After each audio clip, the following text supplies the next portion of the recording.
course, the General Agricultural Workers Union is asking for a level playing field in the vegetable oil industry. The group argues that government's imposition of duty discount on benchmark values is crippling the enterprise of local producers.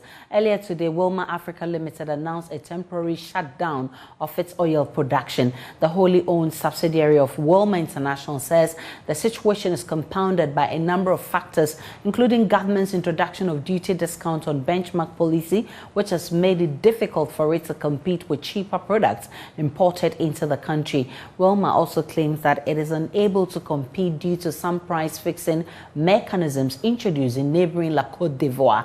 Meanwhile, addressing the press on the concerns of local producers of vegetable oil, the General Secretary of the General Agricultural Workers Union, Edward Kariwe, indicates government ought to be discriminate in favor of the local companies. He argues that these companies provide job opportunities for the people. Edward Kariwe joins us via Zoom for more on this one.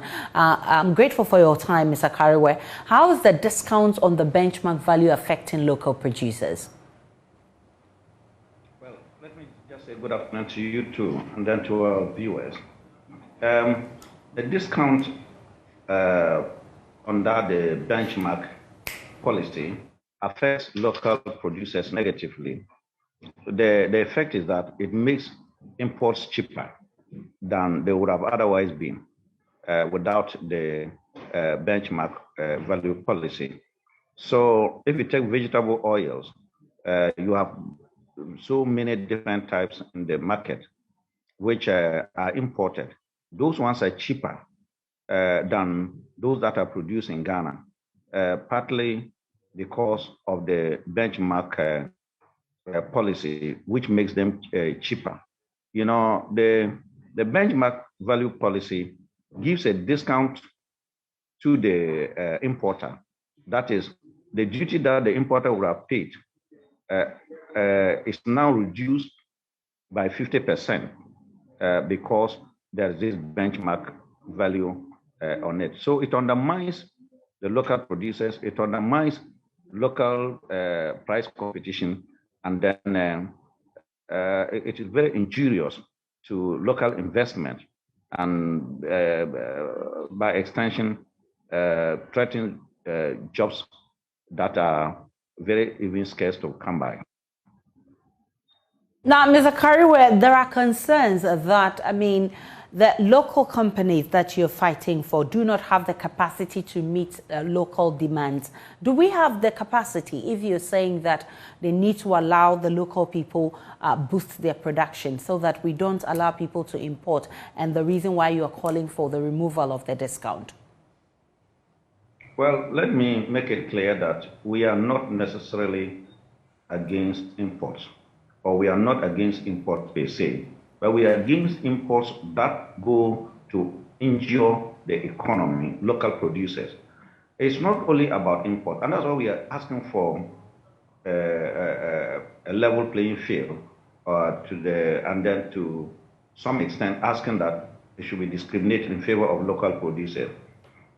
What is happening under the benchmark value policy is that imports that are coming into the country are made cheaper by reducing the tax that would have otherwise been paid on them, and make them cheaper against local production. So it's not about capacity, local producers not having capacity.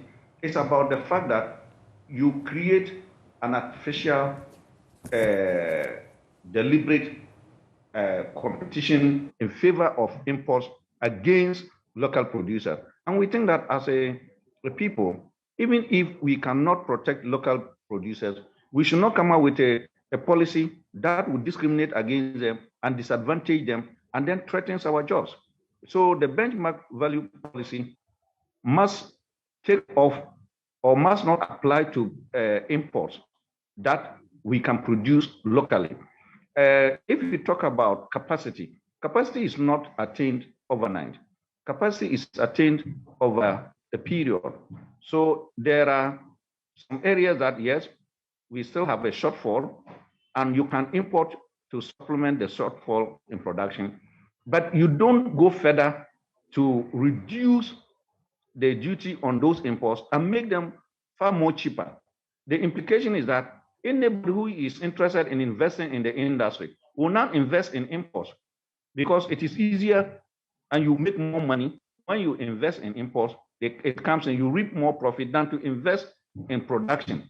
And that cannot take Ghana to where we want it to be. It's not even the fact that it can't take us where we want to be. Even immediate jobs are threatened.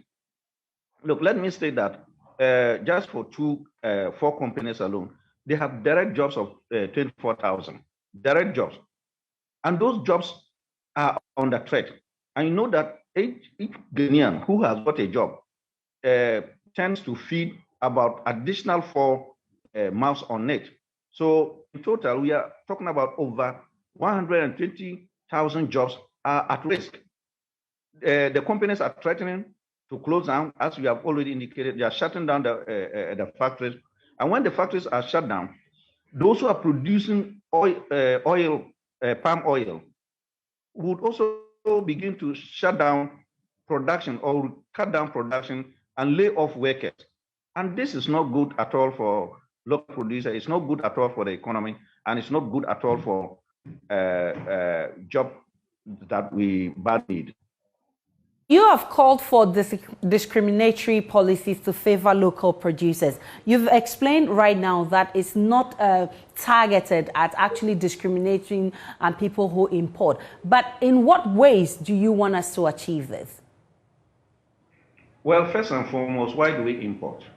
We import, one, to supplement local production or to boost local production. That is if it is raw material.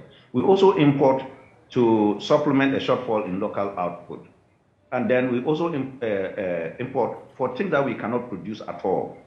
If you look at a large extent pharmaceutical products like this, I learned 80% of the products within the country is imported. Something of that nature, you can put the benchmark value on it so that those imports can come in cheaply. But you don't go and deliberately reduce imports and make them cheaper against domestic production. Where the jobs are, where are we going to go if local production collapses? So certainly, the policy needs to be discriminated. We are not saying that there should not be benchmark policy, but the benchmark policy should not be applied on goods that we can produce in this country. Companies that suffer under our terrain, doing business is not as easy as it is in Europe and other places. Yet they have decided to invest here. Those type of companies must be protected. I'm telling you that go to the plantations, oil palm plantations, in the rural areas, jobs are being maintained there. And it helps to maintain and stop those people from moving into the urban areas. And these are the type of companies that we need to support to not only for them to be there, but to create jobs and stop people migrating from the rural area to these areas.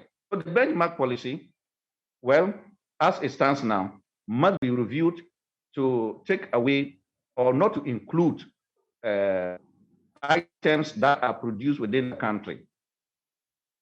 I'm grateful for your time. Edward Kariwe is General Secretary of the General Agricultural Workers Union.